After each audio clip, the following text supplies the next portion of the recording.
No, it's not your fault. Books. I need my books. Welcome to WatchMojo. And today we're counting down our picks for the top 10 times Jerry Seinfeld said what we were all thinking. And that's really the most important part of the reservation, the holding. Anybody can just take them. For this list, we'll be looking at the occasions on this famous comedy where the title comedian spoke for the audience. If there's a relatable Jerry quote we forgot, tell us the deal with your picks in the comments. Number 10. How to watch a bad movie. In this famous episode, Jerry, Elaine, and George are on their way to see the infamously terrible film Plan 9 from Outer Space. This isn't plans 1 through 8 from outer space. This is Plan 9. This is the one that worked. The worst movie ever made. They stop at a Chinese restaurant hoping to get a bite to eat before the movie, but they're forced to continually wait for a table. Eventually, George and Elaine get so fed up that they just tell Jerry to go see the flick by himself. However, Jerry, like many of us, doesn't want to hate watch alone. He correctly notes that mocking a movie isn't as fun without someone to appreciate your wit. Well, I can't go to a bad movie by myself. What am I going to make sarcastic remarks to strangers? That sentiment is basically the Mystery Science Theater 3000 business model. How do you sleep at night, Rooney? Oh, with a CPAP machine and a hemorrhoid girdle. Number 9. No need for books. George has a difficult breakup with Marlene. Somehow, I get through the crying and I keep running. Then the cursing started. She's firing at me from the guard towers. Son of a bang! Son of a boom! To make matters worse, he left books behind at her apartments.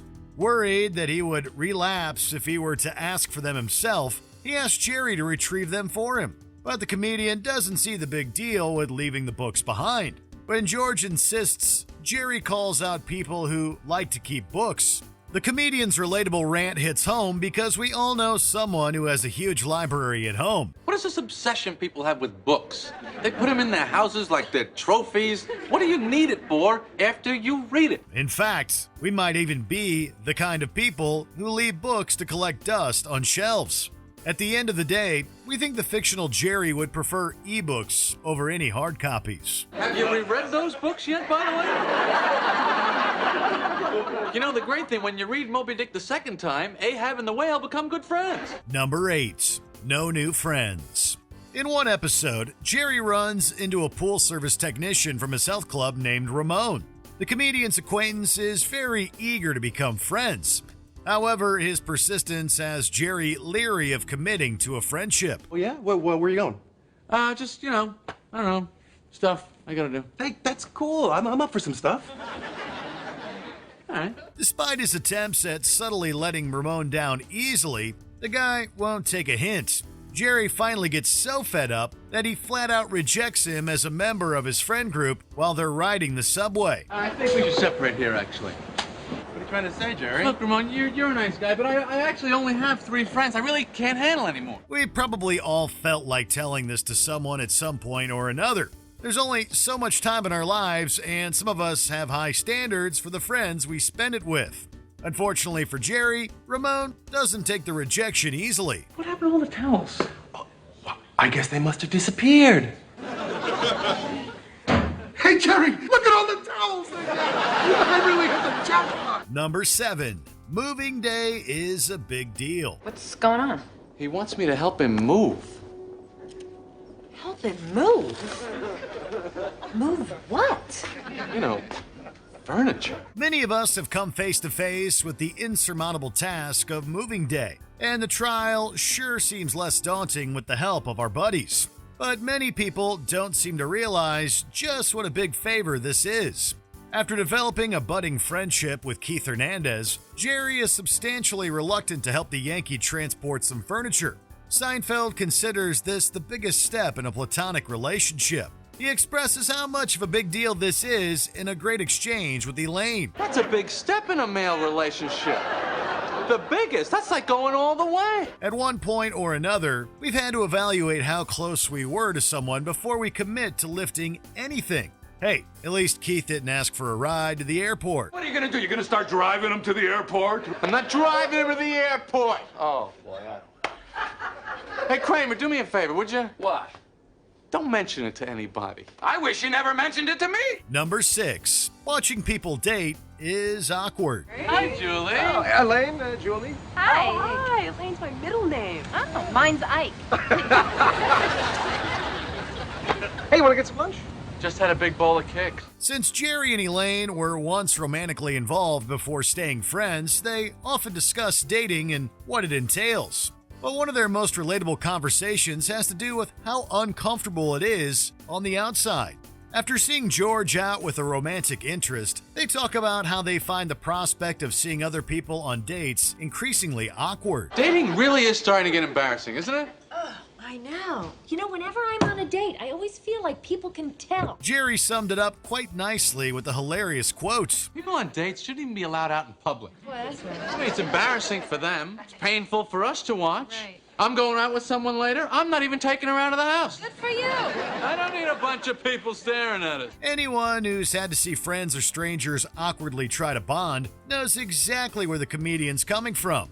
However, we're not sure we would have gone as far as Jerry and refused his date's offer to go out somewhere. Come on, let's go out. No, I don't think so. Why not? We don't need a bunch of people staring at us. Who's staring? Oh, they're staring. Number 5. Getting FOMO. This episode sees Jerry and his friends get lost in a parking garage after a weekend trip to a shopping mall. At the start of their journey, Jerry laments that this is what he's doing on a Saturday afternoon. Why do I always have the feeling everybody's doing something better than me on Saturday afternoons? He expresses his fear that everyone else is doing something better than him while they're descending down the stairs. This is what people do. No, they don't. They're out on some big picnic. They're cooking burgers, making out on blankets. Not at some mall in Jersey watching their friends trying to find the world's cheapest air conditioner. Jerry brilliantly encapsulates the modern concept of FOMO in this short scene. Whenever we're stuck doing something less than desirable on a weekend, we always wonder what else could be going on without us. There's no other way in New York. Everybody goes every way all the time. Yeah, but it's Saturday. You got the picnic and burger traffic. There's picnic traffic? Well, as my grandfather used to say, sometimes, even at picnics, no picnic. At least Jerry had a story worth telling after his zany parking garage trip. Number 4. Throwing parties is hard work. When Jerry, Elaine, and George attend a party on Long Island, it ends up being a disaster. Elaine and Jerry get stuck in dull conversations, and an argument over a fur coat creates an embarrassing scene in the middle of the party. You don't care that innocent, defenseless animals are being tortured so that you can look good? Can we talk about this some other time? Are you a vegetarian? Here we go. Yeah, I eat fish occasionally. So you're a hypocrite. While those disasters are certainly relatable, it's Jerry's line upon arriving at the event that sticks with us. Everybody loves attending a party, but throwing one? What a nightmare. What could possess anyone to throw a party? I mean, to have a bunch of strangers treat your house like a hotel room. We all have our own space, and inviting people into it feels like a ton of work. Having the option to leave a space instead of putting everything together on your own is especially a relief if two attendees don't see eye to eye. You sure you don't need any help? No, not really. I'm sure he'll be here any minute. I want them out of here. Number 3. Misery loves comfort. Some say that clothes make the man. When Jerry finds George making a habit of wearing sweatpants, he explains exactly what message this attire sends to the world. You know the message you're sending out to the world with these sweatpants? You're telling the world, I give up. I can't compete in normal society. I'm miserable, so I might as well be comfortable. Now, we'll admit that sweatpants are very, very comfortable, but it's hard to look dignified, cool, or put together while wearing them. They're truly the clothes of I don't care. If that's what you're going for, though, they work quite well. What if the pilot gets picked up and it becomes a series? That would be wonderful. George will be rich and successful. Yeah, it's exactly what I'm worried about. God would never let me be successful. He'll kill me first. It certainly seems to help Michael, a guy who gets cast as George in he and Jerry's pilot. He wore the costume before he even got the parts. Any questions? Yeah, well, what are we looking at here? I mean, is this guy like a real loser? No, not a loser. Number 2. Bad reservations. After Jerry's car is stolen, he and Elaine go to pick up a rental car. But despite reserving the vehicle, the rental company doesn't have it for him. Unfortunately, we ran out of cars. But the reservation keeps the car here. That's why you have the reservation. I know why we have reservations. I don't think you do. His exasperated rant on the absurdity of a reservation not performing its only function, holding on to something, is so relatable it hurts. See, you know how to take the reservation, you just don't know how to hold the reservation. And that's really the most important part of the reservation, the holding. Anybody can just take them. It doesn't matter whether you're reserving a car or a table at a restaurant. Whenever there's an issue with something that was promised to you, the subsequent conversation is absolutely infuriating. Of course, few, if any of us, will ever make arguments as entertaining or iconic as Seinfeld does here. Well, we have a blue Ford Escort for you, Mr. Seinfeld. Would you like insurance? Yeah, you better give me the insurance because I am gonna beat the hell out of this one. Before we continue, be sure to subscribe to our channel and ring the bell to get notified about our latest videos. You have the option to be notified for occasional videos or all of them. If you're on your phone, make sure you go into your settings and switch on notifications. Number 1. Telling off telemarketers. When George brings Susan to meet Jerry, their conversation is suddenly interrupted by a telemarketer. How are you? Fine. Good to see you. This is Kramer. Hello. I see. All right, go ahead, Susan. Tell him. Tell me what?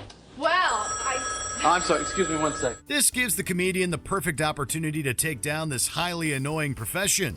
Jerry's rapid-fire skewering of telemarketers is everything we've wanted to say to every unwanted call we've ever received. I can't talk right now. Why don't you give me your home number and I'll call you later? Well, I'm sorry. We're not allowed to do that. Oh, I guess you don't want people calling you at home. No. Well, now you know how I feel. Well, it's not often that a few lines in a sitcom can verbally obliterate an entire industry. Jerry manages to do so in this scene. Since so many of these kind of calls are automated now, it's much harder to do what he did today. At least Jerry nailed it for the rest of us. Did you enjoy this video? Check out these other clips from WatchMojo and be sure to subscribe and ring the bell to be notified about our latest videos.